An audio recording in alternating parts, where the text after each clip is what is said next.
کہ رمضان کا مہینہ تو پورا معافی کا مہینہ ہے کہ دوزخ کے دروازے بند ہو جاتے ہیں، جنت کے دروازے کھول دیے جاتے ہیں، شیطان قید. اب دیکھتے نہیں نمازی کیوں بڑھ جاتے ہیں رمضان شریف میں کہ وہ نامراد قید ہو جاتے. تو کسی کو زنجیروں میں باندھا ہو وہ چل تو نہیں سکتا، چھوڑ دو زنجیریں تو چل پڑے گا.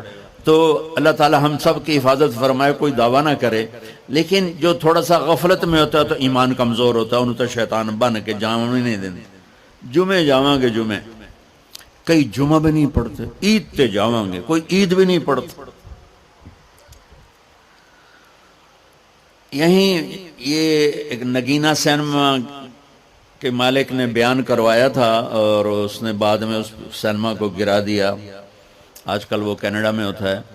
تو وہ سینمے کا جو تھا نا مینیجر، وہ میرے پاس آیا، کہا مولانا آج میں پہلی نماز پڑھی ہے. وہاں ہم نے مغرب کی نماز پڑھی، اس کے بعد بیان ہوا. بیان کے بعد وہ اتنا ہنگامہ ہوا کہ رش بہت تھا تو وہاں نماز پڑھی نہیں جا سکے. ہم نے کہنے لگا میں چل رہا تھا میرے ساتھ ساتھ، مولانا آج میں پہلی نماز پڑھی. میں نے کہا کیا مطلب؟ کہا جی یہی کہ آج زندگی دی پہلی نماز پڑھی. ہوگا راؤنڈ اباؤٹ 40-45 سال کا. میں کہا پہلی نماز؟ ہاں جی پہلی نماز. جمعہ پڑھے؟ نہیں کدی نہیں. عید؟ نہیں کدی نہیں. آج پہلی نماز توڑے پیچھے پڑھی ہے. شیطان جب قید ہوتا ہے تو زنجیریں کھل جاتی ہیں تو نمازی بڑھنا شروع ہو جاتے ہیں. اس کے بعد جو گھٹتے ہیں نا تو شیطان کی وجہ سے نہیں، اپنی عادت اور سستی کی وجہ سے. پہلے 2-3 دن بڑا جوش ہوندہ ہے، پھر اس کے بعد گھٹتے ادھے کو پھر نکل جاندے ہیں، ادھے رہ جاندے ہیں. تو تراویح میں بھی پہلے پوری مسجد بھرے گی، پھر ایک صف جائے گی، پھر دوسری جائے گی، پھر تیسری جائے گی. تو بھائیو یہ رمضان آ رہا ہے، دیکھو میں ہاتھ جوڑتا ہوں. نماز 5 وقت سارا سال فرض ہے، لیکن روزے کی برکت سے کیا ہوتا ہے؟ شیطان قید ہو جاتا ہے تو وہ سارے بھاگے آ رہے ہوتے ہیں. اللہ سے مانگ لو اس رمضان میں کہ یا اللہ ایسی توفیق دے کہ موت تک نماز نہ چھوٹ. رمضان میں بہت سے لوگ رشوت لینا چھوڑ دیتے ہیں کہ نہیں جی ہن رمضان شریف آ گیا. رمضان شریف بھی تو آیا ہے، لیکن اصل میں شیطان قید ہوا ہے تو اب کہہ رہے نہیں ہن رشوت نہیں لینی، مہینے بعد لواں گے. ڈنڈی مارنے والا کہتا ہے نہیں صحیح تولنا ہے، پھر رمضان تو بعد کٹھی کسر کر لواں گے.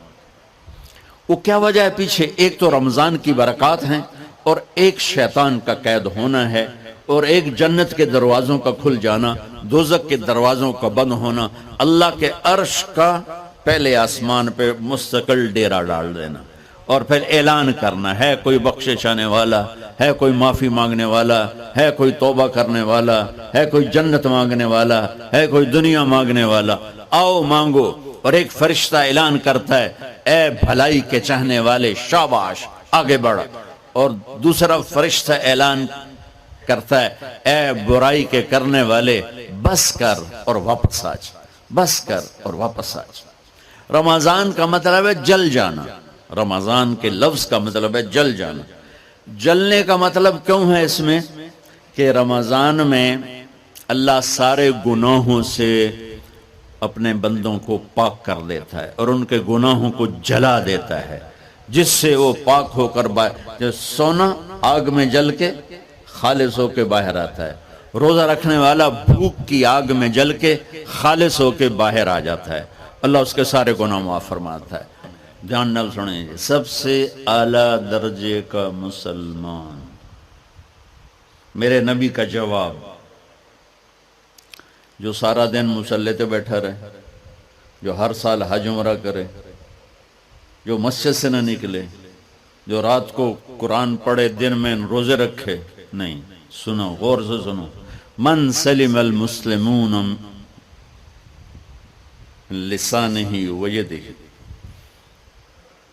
سب سے اعلیٰ درجے کا مسلمان فیصلہ بات کا وہ ہے جو اپنے مسلمانوں کو تکلیف نہ پہنچائے، جو ہاتھ اور زبان سے کسی کو تکلیف نہ پہنچائے، وہ سب سے اعلیٰ درجے کا مسلمان ہے. سبحان اللہ، کیا بات. میرے نبی سے ایک صحابی نے پوچھا یا رسول اللہ، ہمارے محلے میں ایک خاتون رہتی ہے، رات کو تہجد پڑھتی ہے، دن میں روزے رکھتی ہے، پر اس کی زبان بہت سخت ہے، بہت بےزتی کرتی. اب نے کہا جہنم میں جائے گی. کہا جی ایک خاتون ہے جو نہ نفلی روزہ، لیکن اس کی زبان کا بول بڑا میٹھا ہے، کہا وہ جنت میں جائے گی. تو سب سے اعلیٰ درجے کا مسلمان کون ہے جو کسی کو تکلیف نہ پہنچائے؟ پھر اس نے پوچھا ای الایمان افضل، سب سے اعلیٰ درجے کا مومن کون ہے؟ تو آپ نے فرمایا حسن الاخلاق، جس کے اخلاق اچھے ہوں وہ سب سے اعلیٰ درجے کا ایمان والا ہے. کیونکہ تکلیف نہ پہنچانا اخلاق کی ایک صفت ہے، اور اخلاق کی بے شمار اقسام. میرے نبی نے فرمایا اچھے اخلاق 360 صفات کا نام ہے. ایک صفت بھی کسی مسلمان مرد عورت کے اندر ہوگی تو جنت میں چلا جائے گا. سامنے ابو بکر بیٹھے تھے، کہنے لگے یا رسول اللہ کو میرے اندر بھی ہے؟ تو آپ نے فرمایا تیرے اندر ساری ہے، ساری تیرے اندر ساری. تو ابتدا بھی بتا دی، انتہا بھی بتا دی. اور عبادت بھی مسلمان کو اخلاق تک پہنچاتی ہے. اب سنو قرآن سے،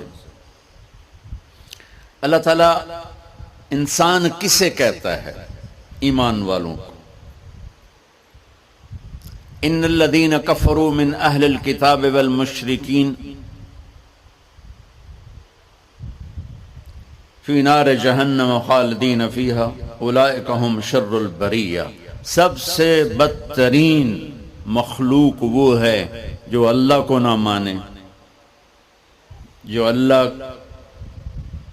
کہ دین کو نہ مانے. آپ نے کہا وہ سب سے بدترین مخلوق.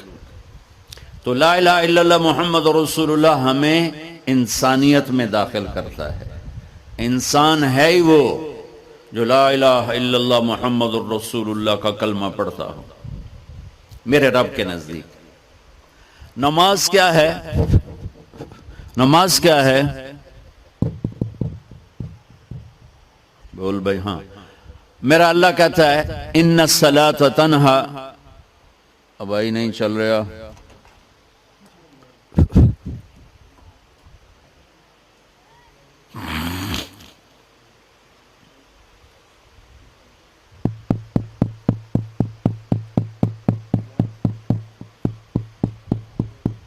تھوڑی آواز ہے.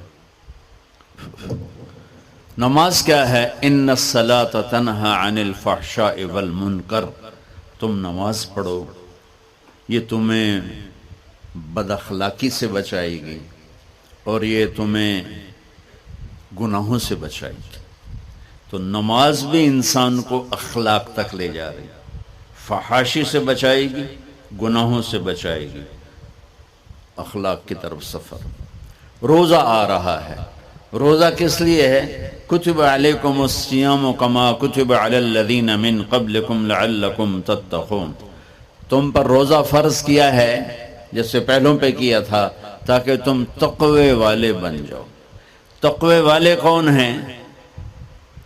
وسارعوا الی مغفرۃ من ربکم وجنۃ عرضها السماوات والارض اعدت للمتقین. کہ میرے بندو دوڑو جنت کی طرف جو تقوی والوں کے لیے. متقی کون ہیں دن تقوی والے یا اللہ؟ کہ الذین ينفقون فی السراء والضراء، کا جو میرے نام پہ سخاوت کرتے ہیں، چاہے تنگ دست ہوں چاہے پیسے والے ہوں، چاہے تھوڑا مال ہوئے چاہے زیادہ مال ہوئے، وہ میرے نام پہ خرچ کر دیں. الکاظمین الغیظ، جو غصے کو پی جاتے ہیں. والعافین عن الناس، اور جو لوگوں کو معاف کر دیتے ہیں. اللہ تعالیٰ کہہ رہا ہے یہ تقوی والے ہیں. تو روزہ بھی اخلاق پہ لے جا رہا ہے. فمن فرض فیہن الحج فلا رفث ولا فسوق ولا جدال. میرے رب نے کہا حج کا ارادہ کر لیا ہے تو زبان کی گندی،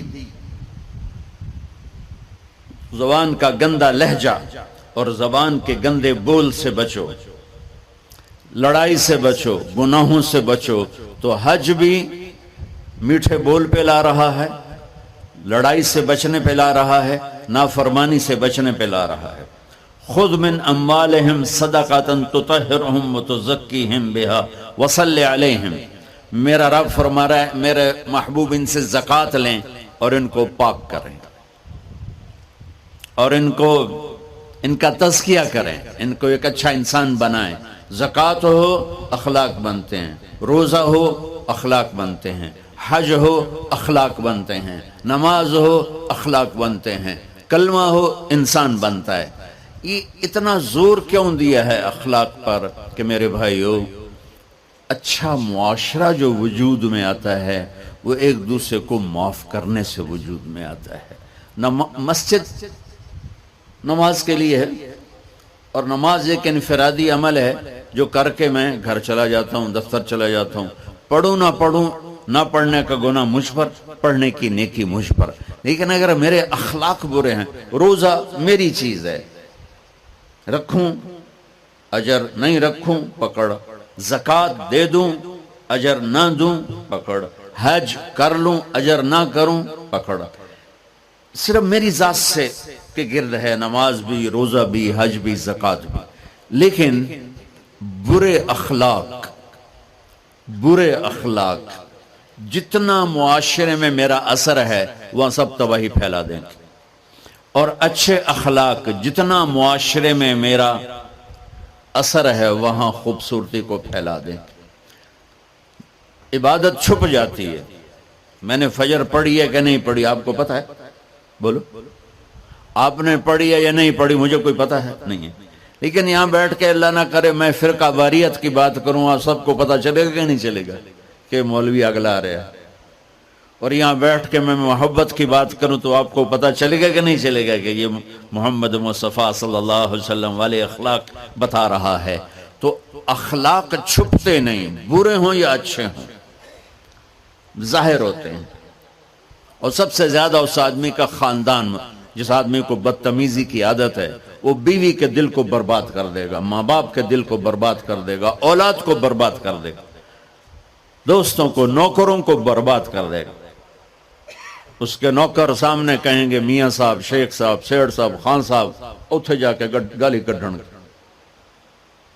اور جس کے اخلاق اچھے ہوتے ہیں وہ اپنے گھر کو خوبصورت بنا دیتا ہے، رشتوں کو خوبصورت بنا دیتا ہے، ملازموں کو خوبصورت بنا دیتا ہے، اپنے کاروبار کو، اپنی زندگی کو، ہر پہلو اس کا خوبصورت ہو جاتا ہے۔ اچھے اخلاق لباس کی طرح ہیں جو میرا ہر عیب چھپا لیتے ہیں، اور برے اخلاق ننگے آدمی کی طرح ہے جس کا ہر عیب سامنے آ جاتا ہے۔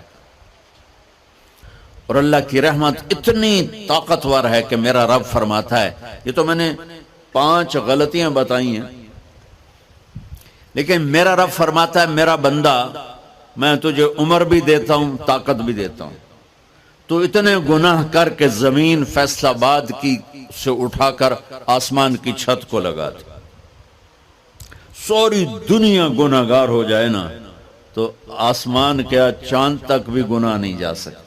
اور میرا اللہ کہہ رہا ہے ایک مرد عورت اتنے گناہ کرے کہ آسمان کی چھت کو لگا دے، پھر صرف ایک دفعہ مجھے کہے یا اللہ معاف کر، تو میں سارے ہی معاف کر دوں۔ تو بھائیو یہ رات بھی معافی مانگنے کی ہے۔ تو میرے عزیز و رمضان شریف آ رہا ہے، اپنے دل کو کینہ سے صاف کرو، بغض سے صاف کرو، نفرت سے صاف کرو، کسی سے لڑے ہوئے ہو اللہ کے واسطے صلح کر لو۔ یہ لڑنے کی جگہ نہیں ہے، محبت کر کے جاؤ تو اللہ بڑے اونچے عالی درجات نصیب فرمائے گا۔ اور اللہ تعالیٰ موقع دے تو رمضان میں ایک 3 دن تبلیغ میں اللہ کے راستے میں ضرور لگا لینا۔ تو سارے بھائی نیت کرتے ہو؟